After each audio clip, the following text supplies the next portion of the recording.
À Fizi, le Wazalendo brûle 200 millions de dollars. L'argent de la corruption venant de Joseph Kabila. Plutôt que de céder Uvira aux M23.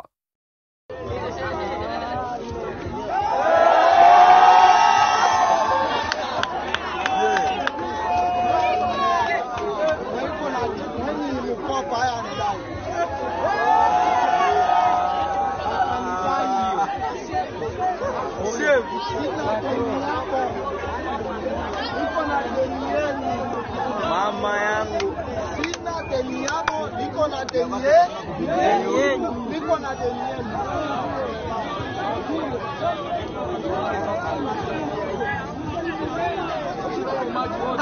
tuko nyuma yako. Ndio yeko patro.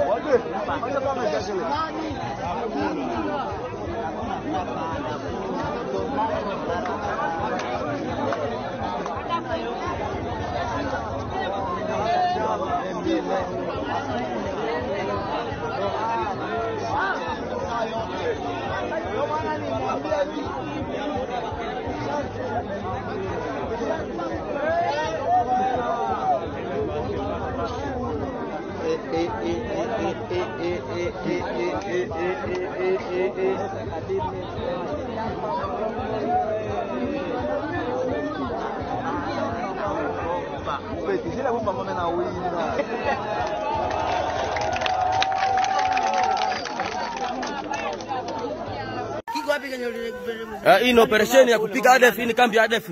Tumekamata silaha zao hapa, kumekufa 5 kwanza hapa. Victoire de Wazalendo, 5 rebelles, M23 ADF, en renfort de Thomas Lubanga neutralisé. Hii ni operesheni ya kupiga ADF, hii ni kambi ya ADF. Tumekamata silaha zao hapa, kumekufa 5 kwanza hapa, 5. Hapa kuna kufa karibu 6, kambi zao tunalungula. Hii ni haka yenyewe tunarekipere hapa. Bana ndula. Bana ndula. Courage mes enfants, courage. Tumerekipere ile kwanza. Afande. Ndawa hapo ile ndawa hapo. Amena ndula hapa. Kazako. Okay. Amanda, mwerekipere kwa wapi? Ile sira kwa wapi? Mko wapi? Mwerekipere sira ngapi? Mwerekipere pale? Mwerekipere ngapi? Maiti ngapi? Maiti 5, 6. Okay, bana ndula. Mzee Kazakolo. Advance. Kambi hapo. Tunanguza kambi hadi. Unamwona giza amefanya kazi. Wamefanya kazi pesa yao. Courage.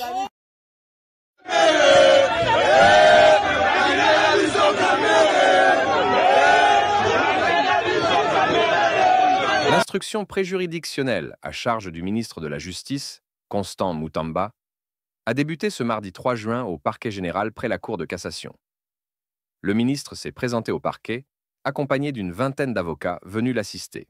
Il a été auditionné par l'avocat général Sylvain Kalouila, assisté du magistrat Christophe Mussem. Le ministre est accusé de détournement présumé de 19 des 39 millions de dollars destinés à la construction d'une nouvelle prison à Kisangani. Il est reproché au ministre d'ordonner un paiement d'une avance de ces 19 millions de dollars dans une passation de marché de gré à gré, qui n'était pas encore approuvée par l'autorité compétente. Les nombreux sympathisants et le personnel de son cabinet, qui accompagnaient Constant Mutamba avec des sifflets, ont été empêchés par la police d'accéder au parquet, après une résistance et un tumulte.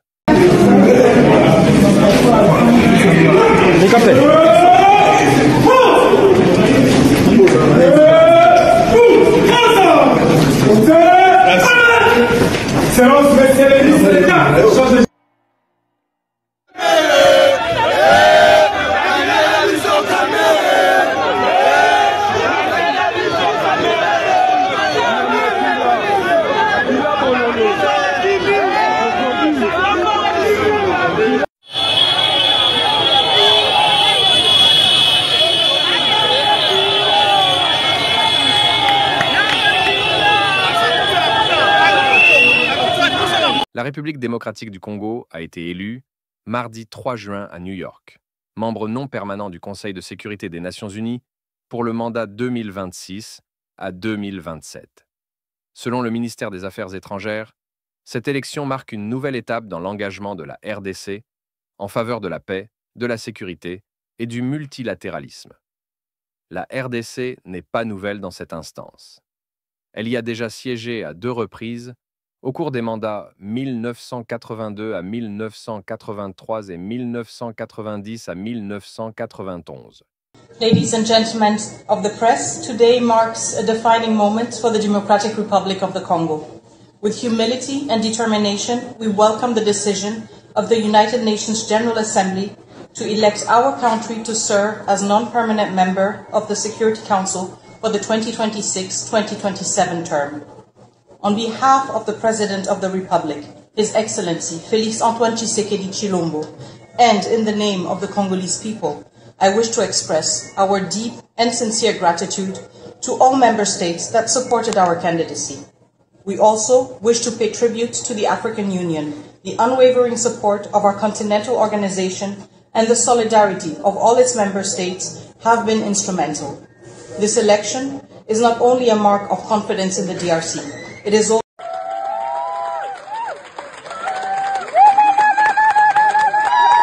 La République démocratique du Congo a été élue le lundi 2 juin 2025 à New York, vice-présidente de la 80e session de l'Assemblée générale de l'ONU qui commence le 9 septembre 2025, annonce le ministère des Affaires étrangères.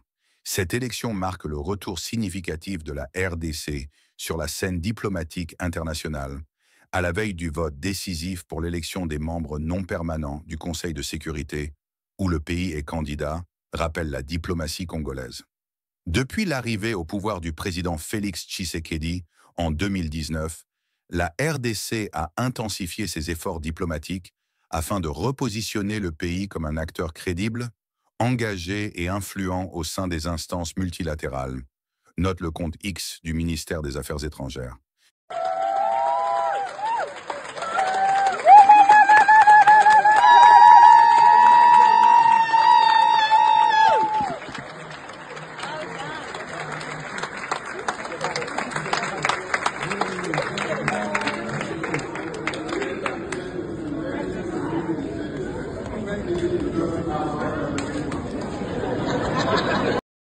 C'est toujours ce problème-là d'identification des veuves.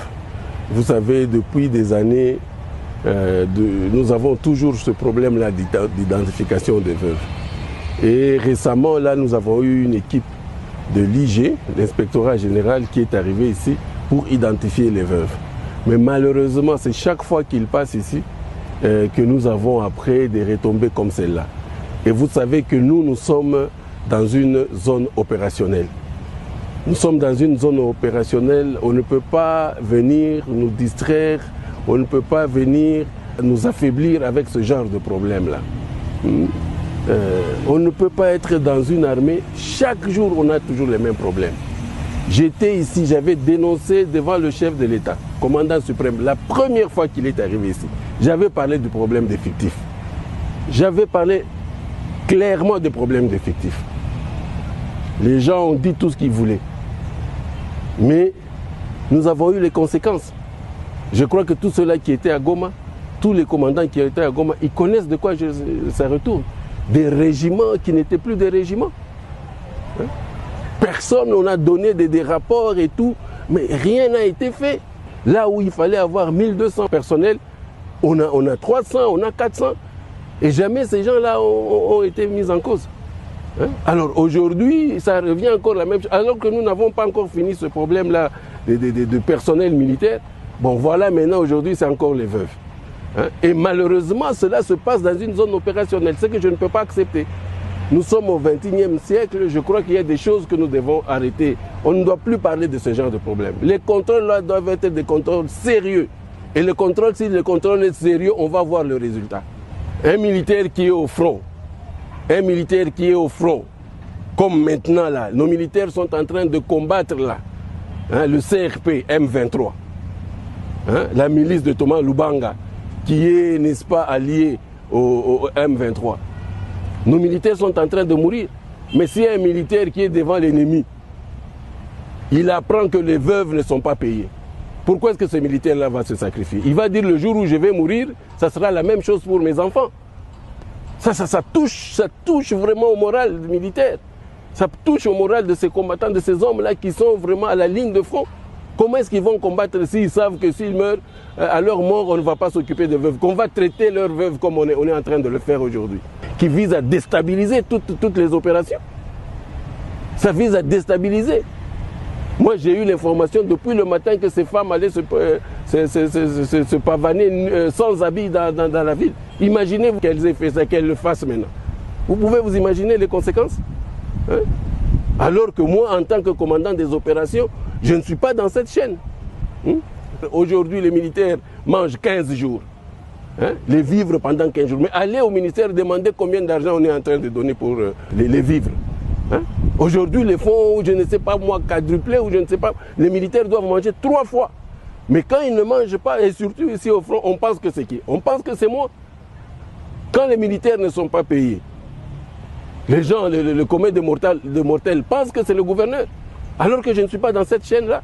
Moi, je suis là pour les opérations. C'est vrai, je représente l'armée ici. Mais moi, je suis là pour la chaîne, la mise en œuvre. Et la mise en œuvre, c'est le combat. C'est tout, la guerre. Et l'autre chaîne, la logistique et l'administration, ça c'est à la région militaire et ainsi de suite. Donc ces choses-là doivent être claires. Ça doit être clair. Et on n'a pas le droit de nous déstabiliser. Avec tous les problèmes que nous avons, on n'a pas le droit de nous déstabiliser en ce moment. Na Brazzaville, du 18 mars au 25 mars. Semaine noire 77. Le lona en Fukaka. Personne. Ne commis Babiloko Bisoko Betangote. Babiloko Tokoyo Kaka Keno, ils sont au nombre de 23 officiers. Suite à haute trahison contre la nation congolaise. Verdict Koueli Bango, le 10 juin, va passer aux affaires. Et Sili. Le comité en 1978. Na côté dans le documentaire na landi. Maréchal Mobutu a exécuté une affaire il y a 32, 29 à 32 officiers. Na lobby 29 à 32. Mundela sali commentaire à lobby et ça y a encore copie à président Mobutu pour côté sa père na armée. Donc bateau banya bazala na somo. Il y a aussi la coup d'état babanga déjà 29 à 32 officiers. Assis là en bas. En 1966, c'était aujourd'hui, dans le lobby, mais elle a eu lobby, puisque Mobutu a kanga bango le 31, balali 31 au 1er au 2 juin, de Bapanda bango. Maréchal Mobutu en 1966 a 36 ans, l'âge que Moutamba a aujourd'hui. 36 ans. Âge Lumumba Tikaba Naye pour na Congo. 36 ans. Maréchal a défié déjà Bablan. Habille la démocratie chez vous en Europe, pas chez nous. Lorsqu'un chef décide, il décide. Hein? Boubou Yamouki Afanda. Babilo Kouana il fait comme Awa. Le comité dans lobby dans l'Oba Kiango. En si longtemps que Ekoko Maté, Toko Vivaka, ba bêtise Yaboye. C'est comme Makambo général Luboya lobby, militairement parlant. Et Ngelo Baké, tous en a mesure, na effectif faut y awa.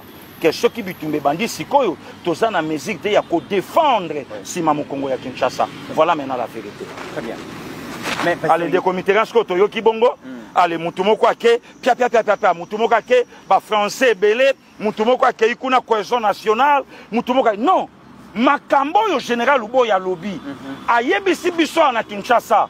Que ce que bandit lelo lundi le 2 juin. Effectif à militaire au basa awa.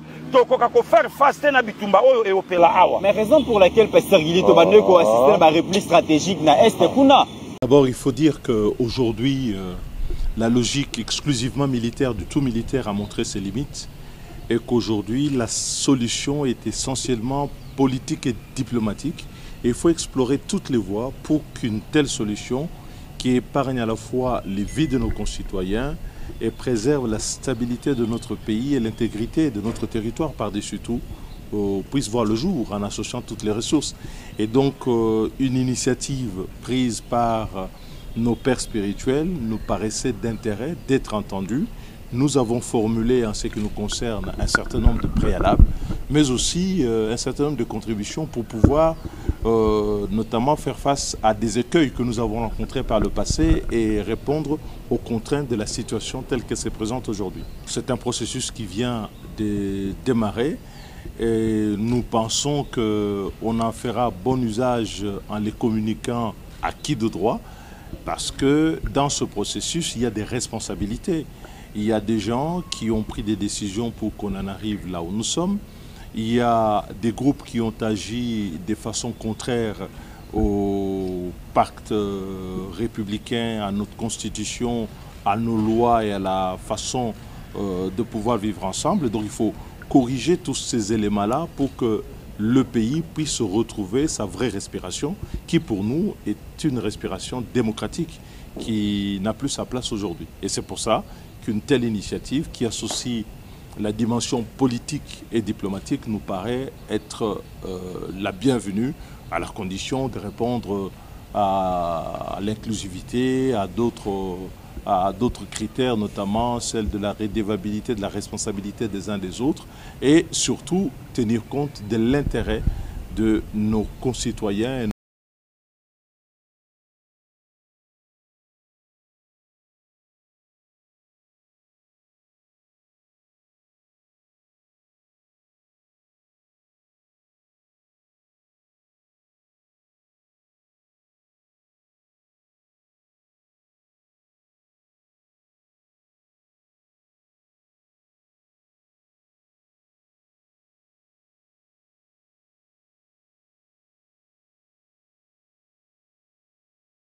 Bonjour.